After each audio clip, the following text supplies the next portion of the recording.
I feel like in school, we're kind of raised to, as a guy at least, I feel like guys are generally more active than girls because of like sports or you're always supposed to do football and stuff and PE.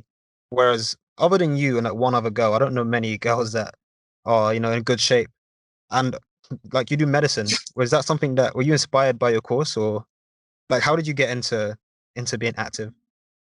I mean, I remember I used to do athletics. I used to be like proper athletic. Like my coach met me in my year six PE, yeah, which is jokes because I even lost it. I lost the race, but that's only because I didn't know where the finish line was. Literally, I thought I already crossed the finish line and I hadn't. So obviously I lost because of that. But yeah, and he basically spoke to my mom and my dad, and they changed the secondary school that I was meant to go to. Because I was meant to go to another one, and they changed it. And basically, I honestly, it's only God that gave me my grades to finish secondary school because literally for a good 5 years of my whole secondary school time, I missed like every month, every Tuesday and Thursday. I missed afternoon or not lectures, like classes. Mm. So yeah, and that's because I was doing like athletics training. They'll take us out of school for training and all that kind of stuff. And yeah, I trained a lot. I competed a lot. I did like English schools and London schools, and I went to like World Catholic School game in Hungary, so where we represented Great Britain. So I was really, Mad. really active. Yeah, yeah, I was really, really active and stuff like that. And I kept on getting injured. Like I'm hypermobile, so I quite prone to injury. And I think it when I changed school, then I went to another school for sixth form, and my school was quite far out, and I had to like pay for like my transport. So I was also doing a lot of like part time work, like really really random different part time work. And I just honestly, I'm not good at balancing stuff. Like I just close down. I don't like stress. I don't like difficult situations. So I was just kind of like I kept on getting injured. Athletics was stressful at the time as well, and like it was just more money that I had to pay for in terms of like training kit, competitions, physiotherapy, all that kind of stuff. So I stopped it. Yeah, so that's what happened. But yeah, I've always been active. It wasn't necessarily anything to do with medicine. I think even at coming to uni, I've become this is like the most least active I've ever been in my life thus far. Like coming to uni because up and from like year seven to like halfway through year 13, I was literally like training minimum twice a week for like a good 3 hours. It's crazy. Yeah. It's a shame life does that to us. Like you suddenly get all these things on your plate that you got to deal with, like work and uni and all these things you got to balance your time with. And then, Mm, like obviously, you talk about fitness. I know a lot of my friends talk about how they stopped reading books in uni because there's no time anymore. Like it's quite sad. mm. Yeah, I used to read as well. Yeah. It's peak, but you know what? That's life, isn't it? And if you really love something, I can't lie, you're going to carry on doing it. Like because I did try, but as I said, the uni's athletics society was shambolic, and it wasn't a nice environment anyway. And also, I just kept on getting injured, and I know honestly, I just took this from a sign from God that like you know what, it's not for me. Like athletics did what it needed to do for me. Like, it made me look good on my applications. I remember even in my interview for medicine at Bristol, like one of the interviews when I was talking about it, he completely forgot about the whole interview and we just started talking about his daughter and how his daughter was also in the same competition that I was in. So that was jokes. And I'm pretty sure he scored me like top, because I was one of the ones that got the accepted really quick as well within like 2 weeks. So I'm pretty sure he helped me out with that. So athletics for me did what it needed to do at the time. So it was worth all the like kind of stress, if you get what I mean. And like I have such great experiences, from athletics, and it's I've still got a love for it. But me personally, I wouldn't go back to it just because I think it hurts too much knowing that I was on top and now that I'll be in the bottom. But I think regarding other things like reading, if you really love it, you can get back to it regardless of whether you're in uni or not. Like people do it.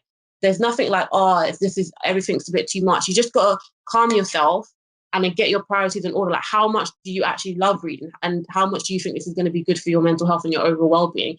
If you think it's really important, then fit it in somehow. Like, people always used to say there's like a triangle at uni: it's sleep, revision, and social life. And you can only basically have two. Like, you give up one. Like some people, the top dogs, especially medics, tend to give up sleep because they revise all the time, get great grades, and they're also very sociable. I think for me, I gave up revision because I like to sleep and I like to, socialize. So, I'm not saying that's the best one to give up, but I think that's just what happens. And if you can always fit stuff in, it's just about what are you willing to sacrifice, what are you willing to move about. And you know, I'm lazy and I can talk it. I won't necessarily like implement it in my life, but I think there's no excuses. You can always still read. You can always still carry on with rugby or whatever. Mm. It just depends if you like. I can still carry on with athletics, but I just didn't want to be in that environment. I just didn't want to have to do that. It was literally like a 30-minute train journey to get to the athletics part in Bristol. That's long. I wasn't about that. I like easy stuff. So I just stopped it. That's wild. Half an hour My is a life is joke. wild. It's mad. It's mad. And the track, it's not even a hard track because I don't know if this makes sense, but there are two types of tracks in athletics. There's like a soft track and a hard track. Hard tracks are usually just for like competing because if not, they'll mash up your knees. But Mm. this one wasn't even like a hard track. It was literally just concrete and they painted red over it. Like it didn't make sense. The track was shambolic. Like it was ridiculous. Right, man's a 9K a year for a patch of road. Exactly. That's nuts. It was mad. Nah, I hear what you mean though. I do feel like schools kind of let us down in terms of you don't really learn time management in school or like financial education. You kind of, I guess, teachers expect your parents to teach you to like manage your finances or to do with your time, and I guess like with homework and stuff. But I definitely felt underprepared coming to uni. I was like, damn, there really is like I really got to pick and choose what I can and can't do now, and that's a new thing Mm. to a lot of people. I feel like. Yeah, I think for me, because I had to like fund like I've been funding myself for God knows how long, but I think because I came to uni already kind of having a good idea of how to do those kind of stuff. So I think that's why I was quite quick to just be like, okay, I'm not doing this anymore. Okay, I'm going to stop doing this. So thankfully, I think I was all right in that department. Mm. How come you started working like in secondary school and that?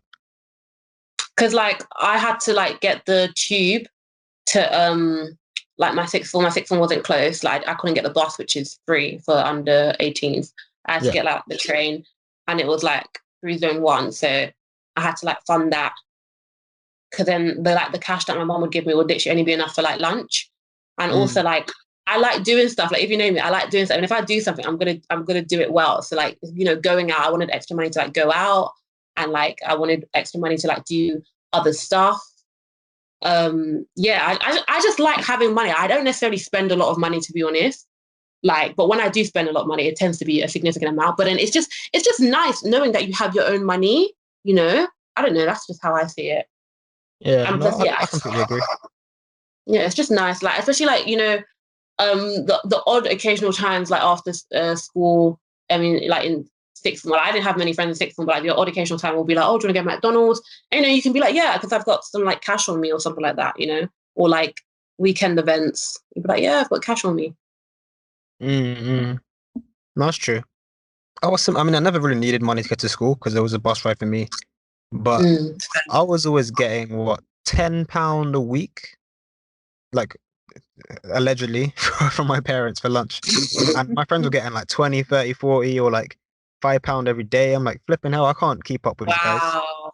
And then Wow. yeah, it's nuts. I must have just started selling sweets in year 8, year 9. 'Cause I'm like, you know what?